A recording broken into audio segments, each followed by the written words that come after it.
আইসিএসসিতে মাধ্যমিকে চতুর্থ স্থানে দুর্গাপুরের সায়ন্তন রায়, প্রাপ্ত নম্বর 497। মুখ্যমন্ত্রী আগেই পাঠিয়েছিলেন শুভেচ্ছা বার্তা। গর্বিত বাবা সহ মা এবং এলাকাবাসী শুক্রবার দুর্গাপুরের চণ্ডীদাস এভিনিউয়ে 2C/10-এ সংবর্ধনা দিতে এবং শুভেচ্ছা জানাতে পৌঁছালেন বিজেপি নেতৃত্ব। মিষ্টি খাওয়াতেও দেখা যায়। সায়ন্তন দুর্গাপুরের বিধাননগরের একটি বেসরকারি নামে ইংরেজি মাধ্যম স্কুলে পড়াশোনা করত। চলতি বছরে মাধ্যমিক পরীক্ষা দেয় সে।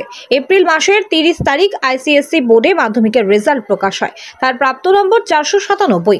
সেদিন সন্ধ্যায় রাজ্যের মুখ্যমন্ত্রী মমতা বন্দ্যোপাধ্যায় ওই স্কুলের মাধ্যমে তাকে শুভেচ্ছা বার্তা পাঠায় গর্বিত দুর্গাপুরের সাথে এলাকাবাসী। শুক্রবার দুপুরে জেলা বিজেপি নেতৃত্ব পারিজাত গঙ্গোপাধ্যায়, অভিজিৎ দত্ত প্রমুখ পৌঁছান সায়ন্তনকে অভিনন্দন জানাতে। পশ্চিম বর্ধমানের দুর্গাপুর থেকে নিমাই দাসের রিপোর্ট, বাংলা এমজি নিউজ। সাফল্য পেয়ে পড়ে এবং কতটা এখানে পড়াশোনার ক্ষেত্রে কতটা চাপ ছিল? তো খুবই ভালো লেগেছে এই এত মানে রেজাল্টটা দেখে। এক্সপেকটেশন থেকে ভালো হয়েছে যতটা ভেবেছিলাম। তো প্রেশার ছিল, কারণ ক্লাস 10-এর বোর্ড প্রথম পরীক্ষা জীবনের, তো প্রেশার ছিল, অবশ্যই ছিল একটু। কিন্তু সেই প্রেশারটা হ্যান্ডেল করতে মানে আমার মা বাবা সাহায্য করেছে, সকলেই সাহায্য করেছে। স্কুল এই যে সাফল্য, মা বাবা তো ক ঘন্টা তুমি পড়তাম বলতে যতক্ষণ না মানে পড়া শেষ হতো, মানে কোনো একটা কোশ্চেন ধরুন ফিজিক্সের বা ম্যাথসের কোনো একটা কোশ্চেন আটকে রয়েছে, তো ওটা যতক্ষণে শেষ হবে ততক্ষণ পড়াটা শেষ হবে না। তো ওরকম 12-14 ঘন্টা এরকম চলছে ওরকম সময়। তো পড়া। এই সাফল্যের পেছনে তোমার কার আছে? আমার এই সাফল্যের পিছনে তো সব থেকে বড় হাত আমার মা বাবারই আছে। আর তাছাড়াও আমার স্কুলের টিচার আমাদের স্কুলের এত ভালো ফ্যাকাল্টি আছে, সকলেরই অনুদান আছে। আর কিছুটা টিউশন। কোথা থেকে কি স্থান তুমি অধিকার করেছো? হ্যাঁ, আমি হচ্ছে স্টেট র্যাঙ্ক 4th হয়েছে আমার, আর ডিস্ট্রিক্ট র্যাঙ্ক 1st হয়েছে, আর হচ্ছে অল ইন্ডিয়া র্যাঙ্ক আমার 21S। কোন স্কুল থেকে পড়াশোনা করতে? আমি সেন্ট জেভিয়ার স্কুল দুর্গাপুর থেকে পড়াশোনা করেছি। আগামী দিনের লক্ষ্য তোমার? আগামী দিনে আমি আপাতত যেই মেন্স যেই অ্যাডভান্স দেব পরীক্ষা, তো সেখান থেকে আইআইটিতে পড়াশোনা করতে চাই আর তারপর এগিয়ে যেতে চাই। কি নিয়ে পড়ার স্বপ্ন দেখছো? মানে কি হতে চাইছো আগামী ভবিষ্যতে? তুমি নিজেকে কোথায় দেখতে চাইছো? আপাতত ইঞ্জিনিয়ারিং লাইনেই আমার যাওয়ার স্বপ্ন আছে। তো কোনো স্পেসিফিক জায়গা ভেবে দেখেছো যে আমি অমুক ইঞ্জিনিয়ার হব বা কিছু? না, আপাতত সেরকম ভাবা হয়নি। পড়তেই সেরকম? সেরকম। তোমার নাম? আমার নাম সায়ন্তন রায়। ঠিক আছে। সুব্রত রায় ওনার বিশিষ্ট বন্ধু। আমরা সবাই আজকে এখানে এসেছি ভারতীয় জনতা পার্টির তরফ থেকে।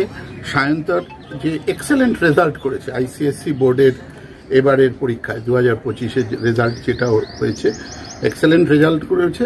আমাদের দুর্গাপুরের নয়, শুধু জেলার গর্ব, পশ্চিমবাংলার গর্ব।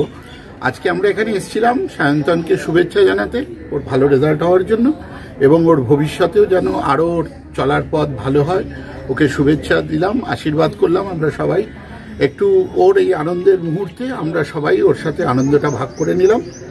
আর ওকে আমরা মন প্রাণ থেকে কামনা করছি যে আবার আমরা বললামও ওকে, আবার 2 বছর পরে আইএসসির বোর্ডের পরীক্ষার পরে আবার আমরা আসবো, ওর আরও ভালো রেজাল্ট হবে, সেদিনকে আমরা আরও সবাই মিলে এসে আবার ওকে আশীর্বাদ করে যাব। আর ভবিষ্যতে আমরা সবসময় ওর সাথে আছি। আমরা যেটুকু যা ওর সঙ্গে সহায়তা করা, গাইডেন্সের প্রয়োজন, আমরা সবাই আছি। আমি জানি ওকে সঠিক পথেই চালিত করছে, কিন্তু আমরাও আছি তাদের সঙ্গে।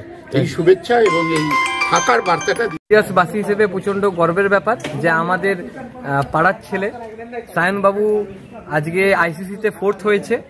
এটা খুব একটা গর্বের জায়গা। শুধু চণ্ডীদাস বা দুর্গাপুরের ব্যাপার নয়, পুরো বর্ধমান ডিস্ট্রিক্টের গর্ব যে 4th হয়েছে। আমরা চেষ্টা করব এমনি প্রতিভা যেন দিন দিন আমাদের দুর্গাপুরের মধ্যে বাড়ে। আরও যারা মানুষ আছে বা আরও যারা শিক্ষার্থী আছে তারা যাতে এটা দেখে অনুপ্রাণিত হয় এবং চেষ্টা করে তারাও যেন আমাদের এই দুর্গাপুরের জন্য নাম রোশন করতে পারে।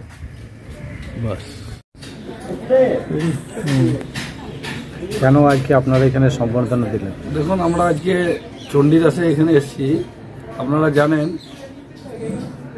আমাদের দুর্গাপুর শুধু নয়, পশ্চিমবঙ্গের গর্ব শান্তনু। উনি আইএসসি বোর্ডের ফোর্থ হয়েছে ওয়েস্ট বেঙ্গলে। আমরা সমাজ আইএসসি বোর্ডের আইসিএসসি বোর্ডের ফোর্থ হয়েছে। তো আমরা সব এসেছিলাম, পারিজাত গাঙ্গুলি আছে, দেবাশিস রায় রয়েছে, প্রদীপ মণ্ডল রয়েছে, অমিতাভদা রয়েছে, রজতদা রয়েছে। আজকে যে অবস্থা, ধরুন শিক্ষার যে অবস্থা, আজকে এত বড় গর্বের কাজ করেছে দুর্গাপুরে, সকলকে গর্বিত হওয়া উচিত। সেই জন্য আমরা এসেছিলাম সম্বর্ধনা জানাতে, যাতে আগামী দিনে দুর্গাপুরের মুখ উজ্জ্বল করে সেই কামনা রাখছি। কাদের তরফ থেকে আপনারা এসেছিলেন? আমরা এসেছি ভারতীয় জনতা পার্টির পক্ষ থেকে। আমি ভারতীয় জনতা পার্টির ডিস্ট্রিক্ট জেনারেল সেক্রেটারি, তাতে জেলা রয়েছে, ভাই পারিজাত রয়েছে, সকলের নাম বলল, সবাই রয়েছে। আজকে আমাদের ছোট্ট